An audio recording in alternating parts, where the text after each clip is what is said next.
She was fired for bringing her sick son to work, but what happened next will restore your faith in humanity. A stranger's silent kindness, a child's drawing, and a mother's strength turned despair into hope and built a new kind of family. You won't believe how it ends. Where are you watching from? Drop your location in the comments. We'd love to hear from you. And don't forget to subscribe for more heart-stirring stories that remind you are never truly alone. They say you remember the worst days of your life in perfect detail. I remember the way the conference room lights flickered above us, sterile and cold. I remember the click of Leticia's heels, sharp, unforgiving, as she marched to the front of the room. And I remember how tightly Nico clung to my chest, his little fingers digging into my blouse as if he could somehow anchor us both to solid ground. "Why is your son here, Claire?" Leticia's voice cracked through the tension like a whip. "This is a workplace, not a daycare." Her words slammed into me harder than I expected, and for a second I couldn't find my voice. I could feel every pair of eyes around the table shift toward me, some curious, most avoiding. Not one person spoke up. Not one person blinked. I stood at the end of the table, my back straight, my blouse slightly damp where Nico's feverish cheek pressed against me. His breathing was shallow, wheezy, the kind that kept me up at night, counting every inhale. I swallowed hard. My voice came out softer than I wanted, but steady. "I had no one else," I said. "He's sick. I couldn't miss another shift. I just needed to finish the day." Leticia raised her eyebrows like I'd just confessed to a felony. "Company policy is clear. No children allowed on site. This is a liability. It's unacceptable." I scanned the room, silently pleading for a glance of empathy, a word of support, a flicker of understanding. But my coworkers stayed frozen, staring at the conference table or the wall or the grain of the fake wood floor. The silence hurt more than her words. "You are terminated," Leticia said with all the warmth of an ATM receipt. "Effective immediately." The words echoed in my skull. I stood motionless for a second, heart pounding so loud I could barely hear anything else. Nico coughed against my chest and it jolted me back to life. My arms instinctively tightened around him as if I could shield him from the reality I'd just been handed. No one moved. No one made a sound. Leticia turned on her heel and walked out. The only thing I heard was the rustle of papers and the dull, lifeless hum of the fluorescent lights above. I walked out like I was in a daze. Legs trembling, throat burning, I pushed through the glass front doors into a colorless drizzle. It wasn't quite raining, but it was enough to soak through my thin blouse in minutes. I stripped off my jacket and wrapped it around Nico, whose cheeks were flushed a sickly red, his nose running, his lips pale. "Mama, I'm cold," he murmured. "I know, sweetheart," I whispered, kissing the top of his head. "Just hold on." The city buzzed around us, people rushing past with umbrellas and Bluetooth headsets, honking cars, chatter from a nearby coffee stand. Nobody noticed us. Nobody stopped. I might as well have been invisible. I kept walking, past the corner drugstore where I couldn't afford the medication, past the bus stop where I used to wait on my way to work. I didn't have a car, didn't have a working phone. My last paycheck would barely cover Nico's inhaler. Rent was already late. There was no backup plan, no safety net. Just me, a sick child, and the echo of "You are terminated" still vibrating in my chest. At the corner of 3rd and Harrison, I stopped under an overhang, trying to catch my breath. Nico whimpered against me, his breath coming in short, strained gasps. I sat down on the damp concrete, curled my body around his, and pressed my cheek to his forehead. He was burning up. I didn't have a thermometer, but I knew the signs. "You're going to be okay," I murmured. "Mama's not giving up. Not now. Not ever." The rain began to fall harder, bouncing off the pavement, hissing in the gutters. I shifted to shield him better, pulling his hoodie up over his ears. My own back was soaked, cold, and sticking to the wall behind me. I shivered, but Nico came first. A man in a gray suit stepped around us, muttering something about street people, and I bit down hard on the inside of my cheek. I wasn't homeless. Not yet. But I could feel the edges of my life crumbling like wet paper. The line between me and that label was getting thinner by the hour. I stood again, gripping Nico close, and walked until we reached a small alley behind a row of shops. There was a metal awning there, barely wide enough to stand under. I settled there, wiped Nico's face with my sleeve, and whispered the only truth I had left. I don't know what comes next, but I'm still standing, and that has to mean something. My arms ached from holding him. My feet throbbed. My pride, whatever was left of it, had long since been trampled. But even in the middle of that downpour, I felt something spark deep inside me. Not hope exactly, more like defiance. The kind you feel when the world is trying to erase you, and you refuse to disappear. I glanced down at Nico. He was asleep, his face pressed against my chest, his breathing shallow but even. I rested my chin on his head and exhaled slowly, eyes burning but dry. I hadn't cried. Not yet. Maybe I would later, when I was alone. Maybe not at all. I adjusted his weight in my arms, stepped back into the rain, and began to walk again. The city didn't care who I was. But I did. And I knew this much. No matter how many doors slammed shut, I would keep knocking. I had to. Because I wasn't just walking for myself anymore. I was walking for a little boy with a lion's heart and a breath that rattled like broken glass. And I'd walk through fire if it meant keeping him alive. The first night we slept behind the gas station, I thought it would just be one night. Just until I could figure something else out.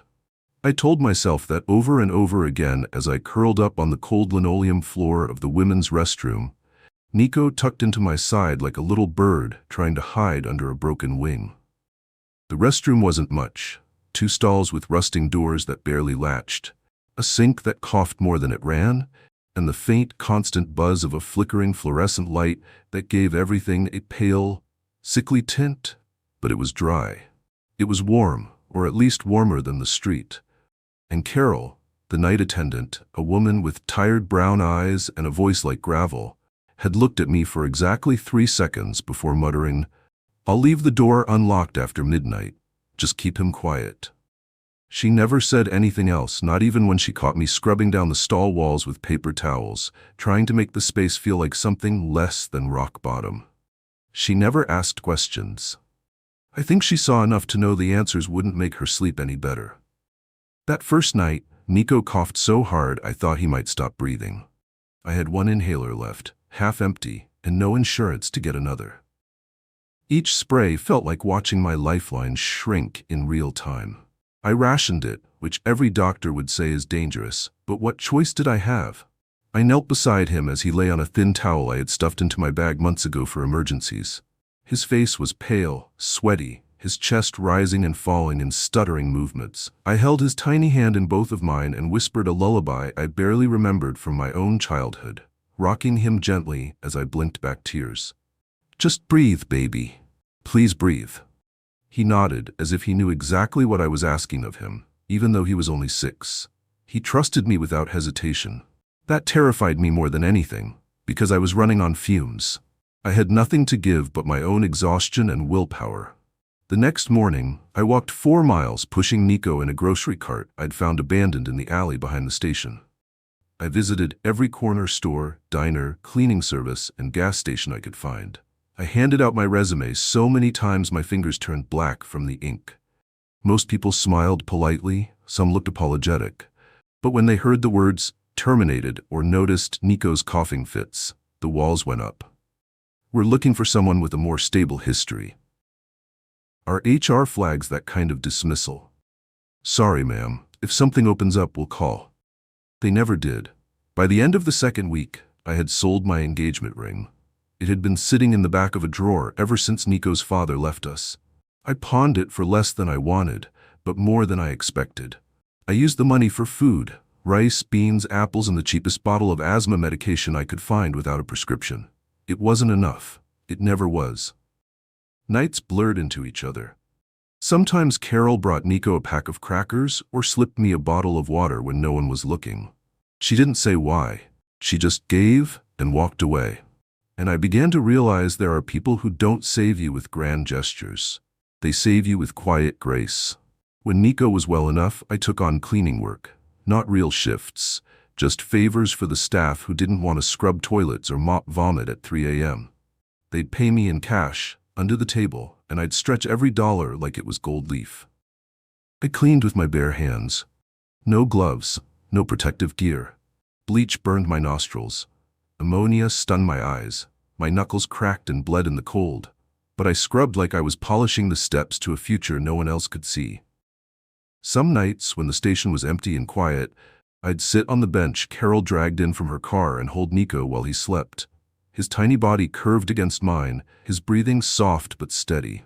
I memorized the shape of his face in the dull yellow light, the way his lips parted slightly, the way his hand always found my necklace and held on, like it grounded him. "You did so good today, sweetheart," I'd whisper after the worst days.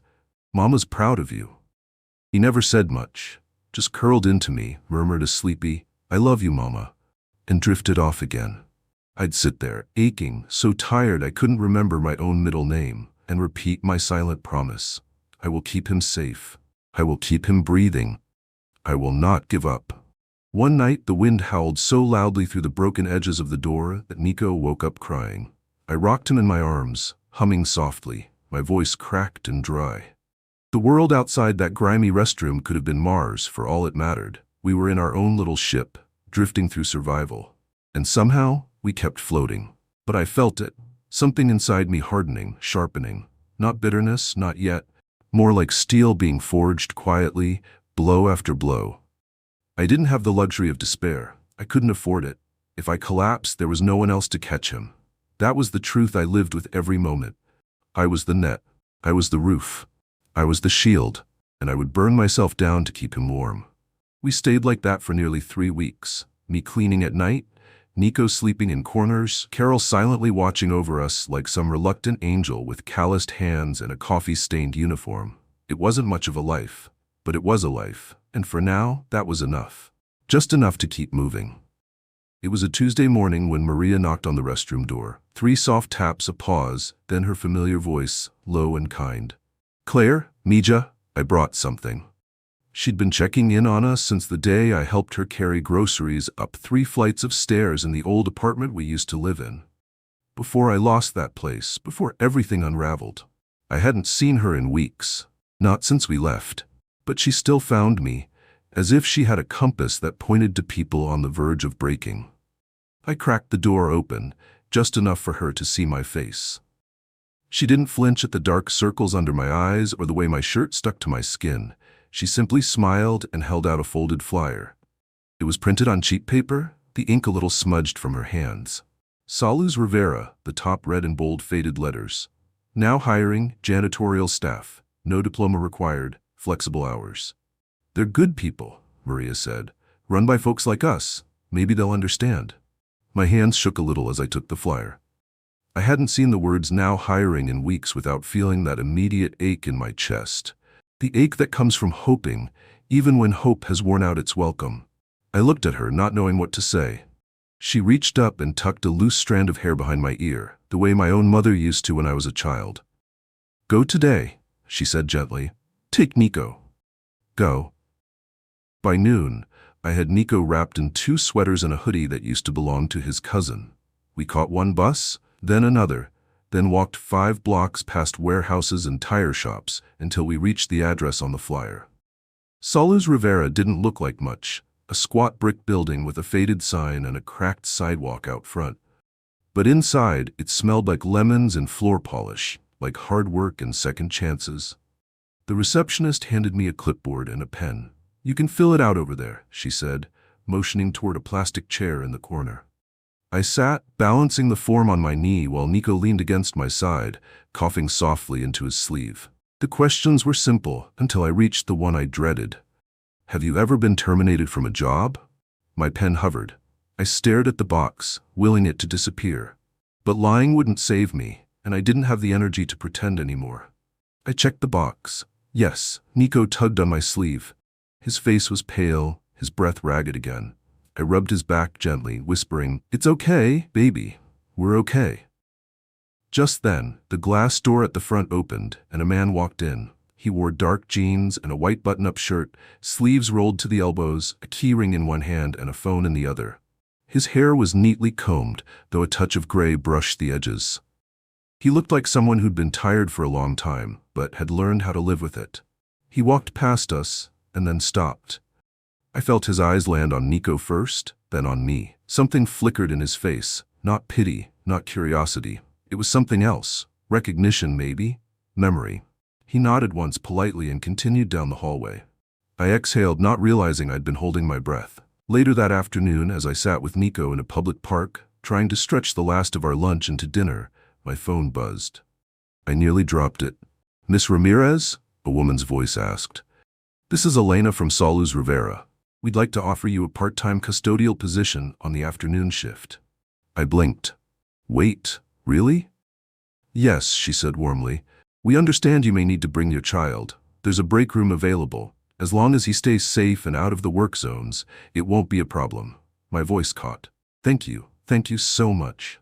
I hung up, turned to Nico and pulled him into my lap. "We got it, baby. Mama's working again."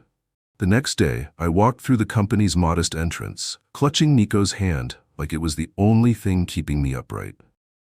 Elena greeted us with a clipboard and a smile. She showed me where the cleaning supplies were kept, rows of mops, carts, bottles labeled in Spanish and English, and pointed out the employee break room.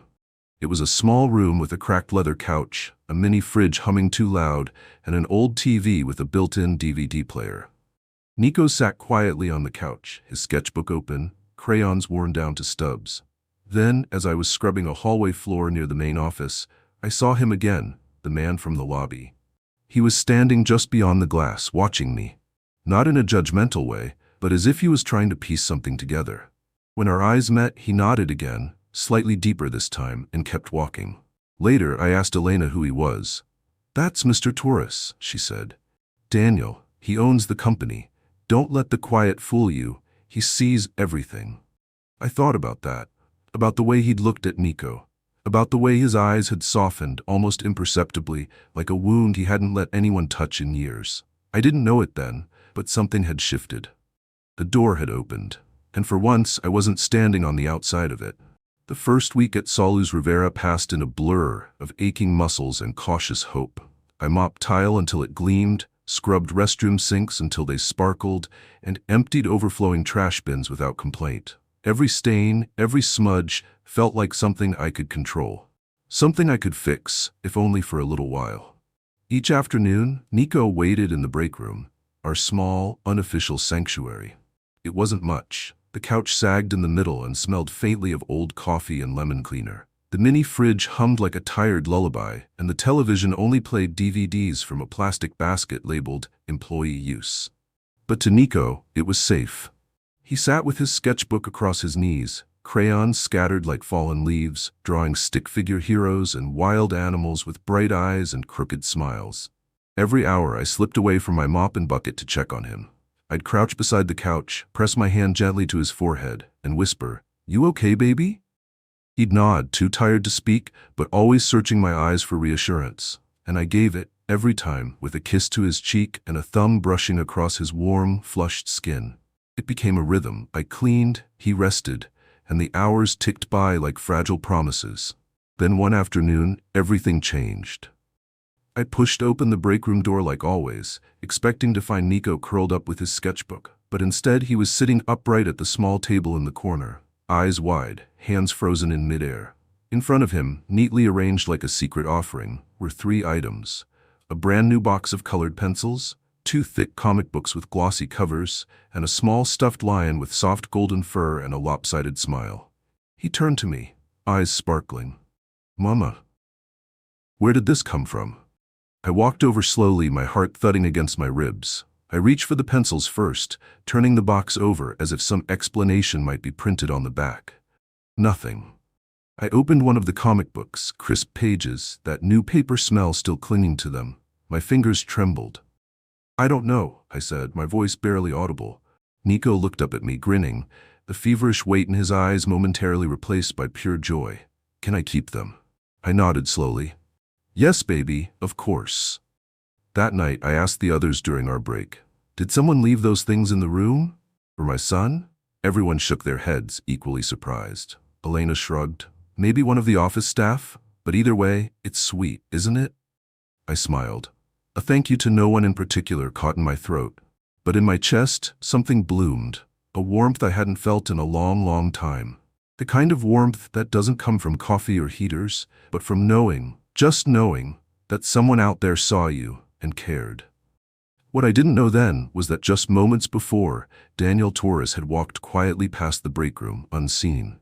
He had paused near the doorway, eyes watching as Nico reached for the pencils with trembling fingers. He had seen the way my son's face lit up, the joy cracking through weeks of exhaustion.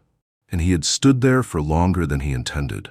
A silent witness to something both painfully familiar and achingly tender. He remembered, he would later tell me, what it felt like to be a sick child, tucked into corners of forgotten spaces. His mother had cleaned hotel rooms at night, dragging a mop behind her while he dozed in linen closets or staff restrooms. She'd hum to him while she scrubbed the grout, whisper lullabies between guests. And once, just once, someone had left him a toy truck wrapped in tissue paper behind the front desk. A gesture so small, and yet it had stayed with him for decades. He had not meant to get involved. But some stories echo too closely to be ignored. The next afternoon, I found a little card taped to the break room wall. It was a simple drawing, Nico's hand at work again. A stick figure with curly hair stood next to a lion with a crooked smile. Above it, he'd written, "Thank you, whoever you are." I wiped at my eyes, then turned to see Elena smiling from the hallway. She didn't say a word. She didn't have to. The gifts kept coming, quietly. An extra apple in the break room fridge labeled for the little artist. A pack of superhero stickers tucked under Nico's sketchbook. Once, a soft fleece blanket neatly folded on the couch, just his size. I began to notice Daniel more. How he passed by the break room slower than before. How his eyes always flicked to the couch, checking, pausing, then moving on. He never spoke to Nico directly, never said anything to me, but his presence began to feel like a steady hum in the background. Calm, quiet, constant. There was one afternoon I caught him glancing in as Nico held up his newest drawing, a superhero with messy hair and a mop like a battle staff. Nico had named him Super Cleaner. I looked up from wiping the counter and saw Daniel standing just outside, his lips curled in the faintest smile. When our eyes met, he gave the smallest nod and disappeared around the corner. That night, as I tucked Nico under his blanket and kissed his forehead, he whispered, "Mama, I think someone's watching over us." I smiled. "Maybe," I said. "Maybe someone sees us."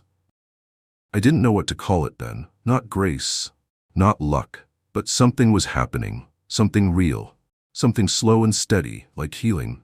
Not the kind that comes from medicine, but the kind that starts when someone finally sees you. I didn't know his name yet, but I was starting to believe that Daniel Torres had been one of us once. And maybe, just maybe, he still was.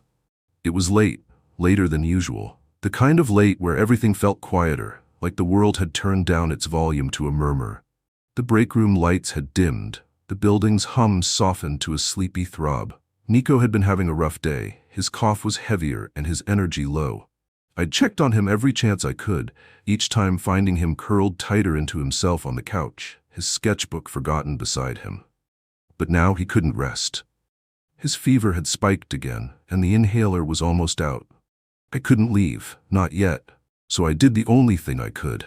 I pulled him into the janitor's closet. It was the only place with a door that locked, the only sliver of space that felt like ours. The overhead bulb flickered, casting uneven light across the mops, bottles of bleach, and the folded towel I laid gently on the floor. Nico lay down, trembling slightly, his breathing quick and shallow. My chest clenched. I hated seeing him like this, small, sick, silent. So I did what any desperate mother would do. I made a puppet out of a rag. I twisted the filthy cloth into a sock shape and slipped 2 fingers into it. "Senor Sock is here to save the day," I said in my best silly voice, high-pitched and wobbly. I made it dance across the floor, pretending to trip over a bottle of disinfectant. "Oh no, the germs have taken over. Senor Sock to the rescue." Nico let out a soft, breathy laugh. His eyes opened a little wider, and for a moment the fear drained from his face. I moved closer, wiggling the puppet in front of him. "What's that, Nico?" I said, making Senor Sock speak. "You need reinforcements? A tickle monster, perhaps?" He giggled again, and my heart caught in my throat. That laugh, it was raspy and weak, but it was real. A sound I hadn't heard all day. Maybe all week. "You're my hero, Mama," he whispered between coughs. "Even without powers." I smiled and leaned down to kiss his forehead. "I don't need powers," I said. "I've got you." I didn't know that just beyond the cracked closet door, Daniel Torres was standing completely still. He'd come down to the storage wing to check on a late shipment, keys jangling softly in his pocket. He heard the laughter. Small, wheezing, but unmistakable. He followed it to the janitor's closet and froze when he saw through the sliver of the open door. Me, kneeling on the linoleum floor, hair clinging to my damp forehead, scrubs stained with bleach. I looked exhausted, but I was smiling. Because I had made my son laugh, in a place that smelled like ammonia and hopelessness, with nothing more than a dirty rag and a mother's desperation. Daniel didn't breathe. The memory hit him like a freight train. He was 5 again. In the back of a cheap motel his mother used to clean. He had a fever, a deep one, and she had nothing. No Tylenol, no toys, no storybooks. So she'd taken 2 mismatched socks from her purse and turned them into puppets. He remembered the way she made them dance across his pillow, sing silly songs in broken English and Spanish. He'd laughed until he fell asleep. And when he woke up, she was still there, scrubbing floors nearby, whispering, "Shh, baby, you're okay." He didn't know why he stayed there so long, just watching. Maybe it was because in that moment, he saw her again, his mother, living all over again in this woman hunched over her sick child with love and fight burning behind her tired eyes. He stepped back without making a sound. By the time I opened the door to take Nico back to the break room, he was gone. But the next morning, something was different. The supply closet had a clean towel folded neatly on the shelf that hadn't been there before.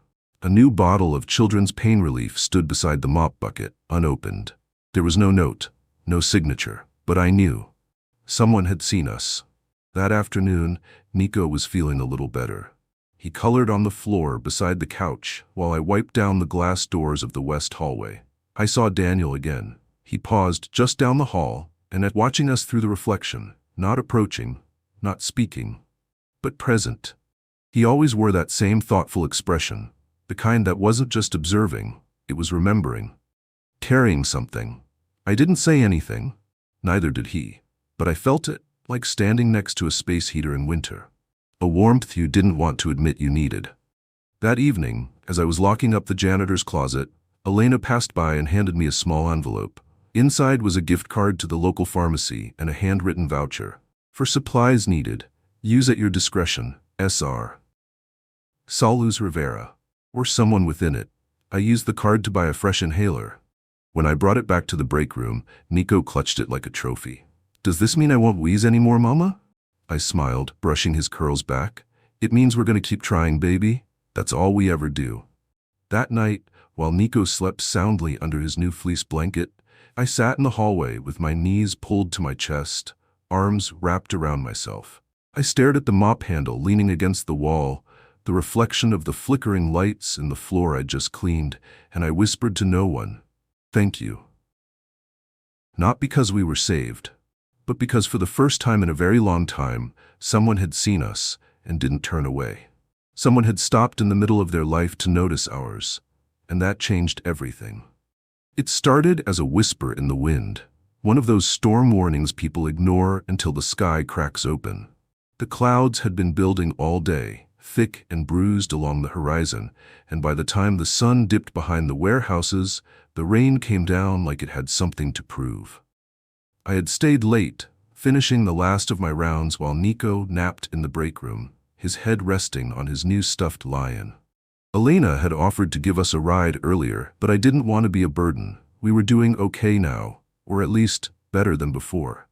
I could handle a little rain. I slipped Nico's arms through his jacket sleeves and wrapped my coat around both of us, cinching it tight at the waist so the wind wouldn't sneak in. He stirred a little, coughed, then snuggled closer into my chest. We stepped outside into the storm. The rain hit instantly, heavy, icy, loud. It soaked through my shoes, my jeans, my sleeves within seconds. The wind pushed against us like it wanted to knock us down and keep us there. I lowered my head, shielding Nico's face against my shoulder, and tightened my grip. I had just taken my first step into the parking lot when I saw a shadow move beside us. Then, with a sudden snap, a large black umbrella opened overhead. I froze. Daniel Torres stood beside me, his coat dripping at the edges, sleeves rolled back like always, his dark hair clinging to his forehead. He didn't speak. He didn't smile. He just held the umbrella steady, creating a quiet, dry space above us in the middle of the chaos. I blinked through the rain. "You didn't have to." "No one who tries this hard," he said softly, "deserves to walk in the rain." His voice wasn't polished. It was raw, like he'd pulled the words up from somewhere deep and unspoken. For a moment, the storm didn't matter.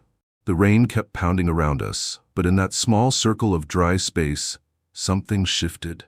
He walked beside us across the lot, not saying a word. Nico peeked out from under the coat and blinked up at him. Daniel looked down and offered the barest smile.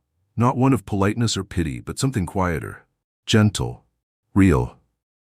When we reached the edge of the lot, he paused. He handed me the umbrella, his fingers brushing mine for just a second, warm despite the cold. "I'll see you tomorrow," he said. Then he turned and walked back toward the building, rain soaking into his shirt as he went. I stood there for a long while, umbrella in one hand, my son in the other, unsure how to move. Not because I didn't know where to go, but because something inside me had cracked open, and not in a way that hurt. It was the kind of break that lets light in. From that day forward, I started noticing more. How Daniel always arrived early, long before the other supervisors. How he stopped at every station to ask the cleaning staff about their families, their days, their worries. How he lingered outside the break room sometimes, pretending to check his phone but always glancing through the window just to see if Nico was okay. He never asked questions that didn't matter. And when he asked how I was doing, I knew he actually wanted to hear the answer. One afternoon, I passed his office and found the door half open. He was sitting behind his desk, a mess of invoices spread out in front of him, glasses perched low on his nose. On the edge of his desk sat something new, Nico's drawing, taped carefully inside the cabinet door. I recognized it instantly, the tall man with the umbrella, standing over a woman and child in the rain. Above it, in Nico's unmistakable block letters, were the words, "Thank you, Mr. Daniel. You're like a quiet superhero." I didn't say anything. I just stood there, heart full, eyes stinging, then quietly walked away. That night, Nico found a small paper bag waiting for him on the break room table. Still warm. Chocolate chip and caramel cookies, the kind he'd mentioned once in passing. The note inside said simply, "For the little superhero." I watched Daniel later across the hall. He didn't look at me. He didn't have to. Some people think love starts with fireworks, but I was starting to believe it begins in silence, in moments so gentle you almost miss them. A hand holding an umbrella, a blanket folded with care, a man standing in the storm beside you, not to rescue you, but just to walk with you until you made it through. A few days later, Nico wandered into Daniel's office without warning while I was mopping the front hallway. I rushed in, mortified, but Daniel was already kneeling beside him, holding a folded piece of paper with that quiet look in his eyes.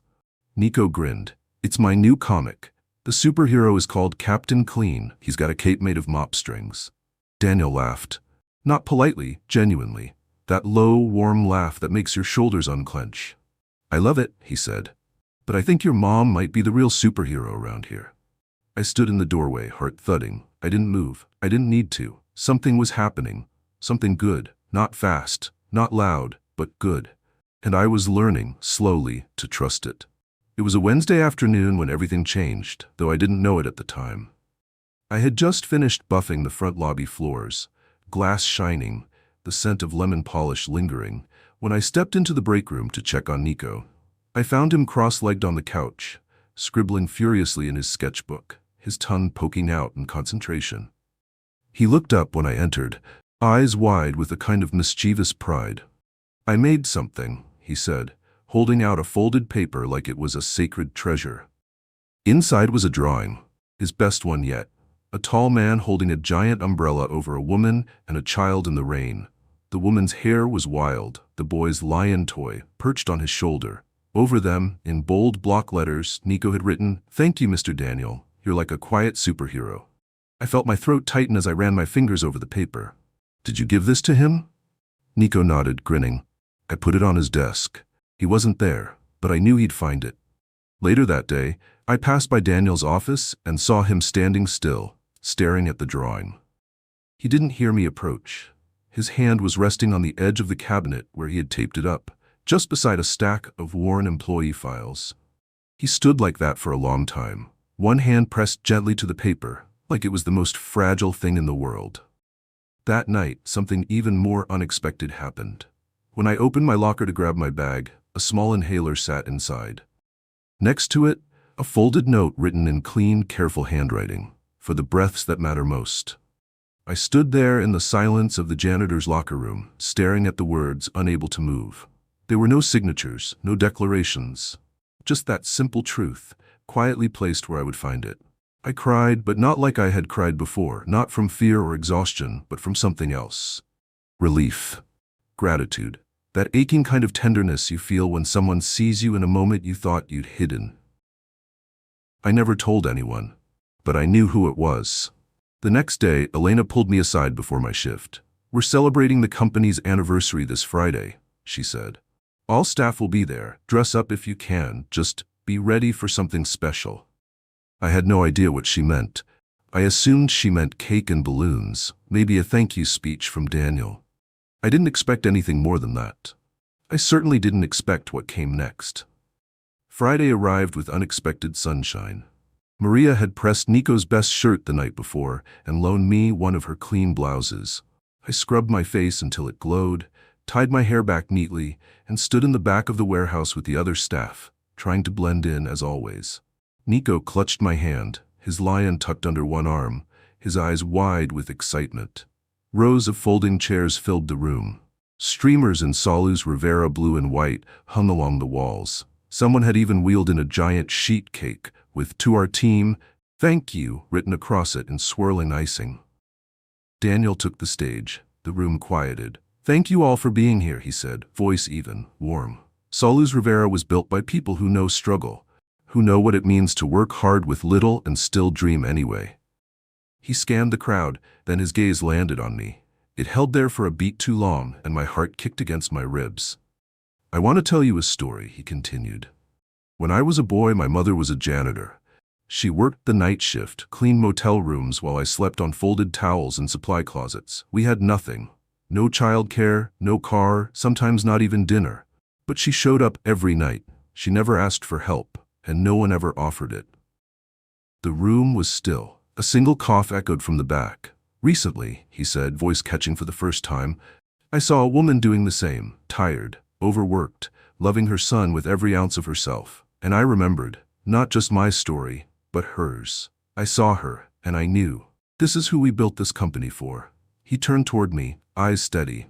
"I am proud to work alongside someone like Claire Ramirez. Her strength, her grace, her commitment, they are the heart of Salus Rivera." There was a beat of silence, then applause, loud, unapologetic. I stood frozen, heat rushing to my face, tears rising too quickly to stop.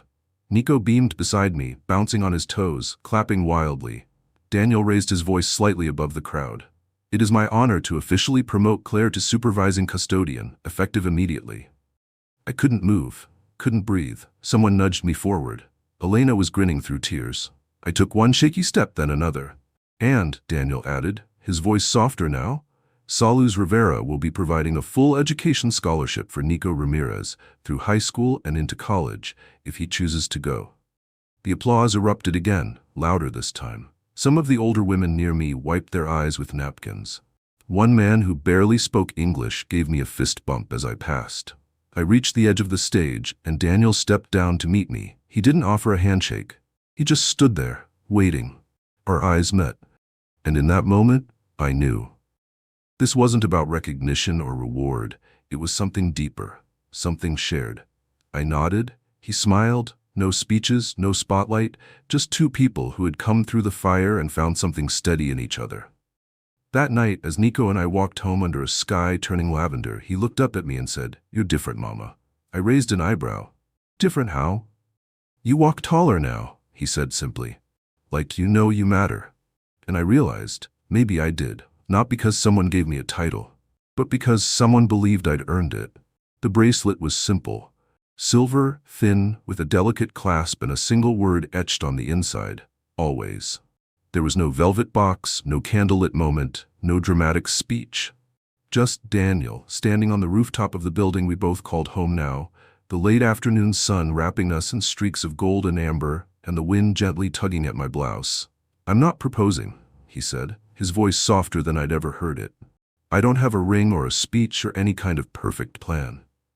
He looked at me then, not past me, not through me, but into me. I just want to say this, I can't promise forever. And I can't promise easy. But I can promise this, I'll always be someone you and Nico can lean on, however you need me. Whenever you need me. Even if it's just to sit beside you and listen. My fingers brushed against the bracelet, the engraving cool beneath my thumb. Always. There was no lightning bolt, no choir of angels, just stillness. The kind of stillness that only comes after a long storm has finally passed and the air knows how to breathe again. I didn't say anything. I stepped forward and wrapped my arms around him. Not because I needed saving, but because, for once, I didn't have to stand alone. Not anymore. His hands held me gently, carefully, like he knew what it meant to carry another person's history in your arms. Behind us, the rooftop door burst open. Mama! Nico came flying across the gravel, cheeks flushed pink from running, his lion tucked under one arm. He skidded to a stop when he saw us holding each other, then broke into the brightest smile I'd ever seen on his face. "You're smiling, Mama," he said, eyes wide with wonder. "You look like a superhero now." I laughed, a clear, full sound I hadn't heard from myself in years. I opened one arm, and Nico ran straight into it without hesitation. Daniel knelt beside us, and the three of us huddled together in the golden light. We didn't say anything. We didn't need to. Sometimes love doesn't arrive with fireworks. Sometimes it slips in through the cracks, in small moments, quiet acts, steady hands that hold on when the world is too loud. And sometimes family isn't something you're born into. It's the people who stay, who choose you, who see the worst parts of you, and stay anyway. Weeks passed and everything began to shift. Not in big cinematic ways, but in gentle, ordinary ones. I started every morning with a name tag over my chest that read Claire Ramirez, supervisor. The first time I pinned it on, I nearly cried. Now I wore it with quiet pride. I led a small team, coached new hires, made sure the supplies were stocked and the work was fair. I walked the halls like I belonged there, because finally, I did. Nico started school at a place with a real library. One with beanbags and towering bookshelves, and teachers who learned his name by the second day. They asked about his drawings. They listened to his stories. He smiled more, laughed louder, breathed easier. Sometimes I'd find Daniel in the break room, sitting across from Nico at the little table, a chessboard between them. Daniel wasn't very good. He knew it, Nico knew it. But Nico loved every second. Other times, Daniel would leave a comic book on the couch with a sticky note that read, "Found this lying around my office." Nico would leap into his arms and Daniel would catch him with a kind of practiced ease, like he'd been doing it forever. And I'd stand in the hallway, arms crossed over my chest, smiling to myself. We never labeled what was growing between us. There were no declarations, just glances that lingered, questions asked with care. Silence that felt like safety, not absence. One Thursday evening, rain came fast and hard, pounding the windows like fists. I stayed late, helping a new team member organize their route sheet. By the time I clocked out, the building was quiet, most of the staff already gone. I walked down the hallway toward the exit where Nico waited with Elena. That's when I saw it.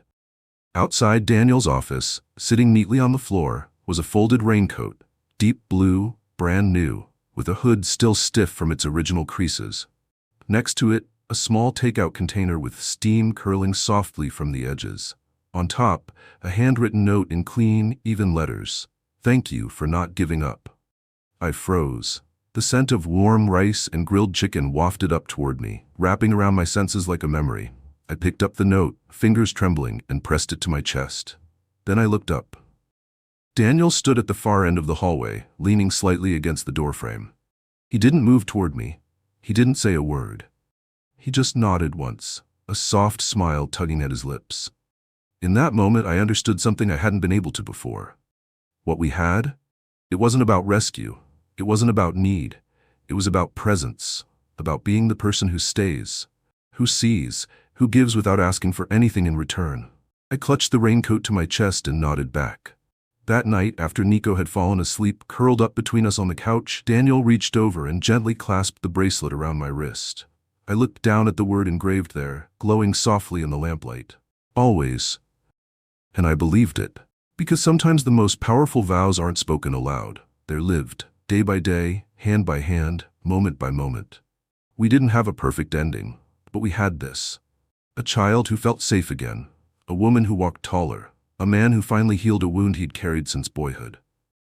And all of it rooted in something quiet, steady, and deeply, deeply good. If you're still here with me, thank you for listening to our story. Maybe it reminded you of someone. Maybe it made you feel something you didn't expect. But if it did, carry that with you. Because sometimes the smallest gestures, a box of pencils, a warm meal, a kind word, can build a whole new life. And if you've ever wondered if anyone sees your struggle, we do. You are not invisible. You are not alone. Thank you truly for staying with me until the very end of this story. If you're still here, it means something in Claire's journey spoke to you. Maybe you've known struggle. Maybe you've carried someone through a storm. Or maybe, like Daniel, you've quietly helped someone just because you remembered what it felt like to be unseen. The lesson here isn't about grand gestures or perfect endings.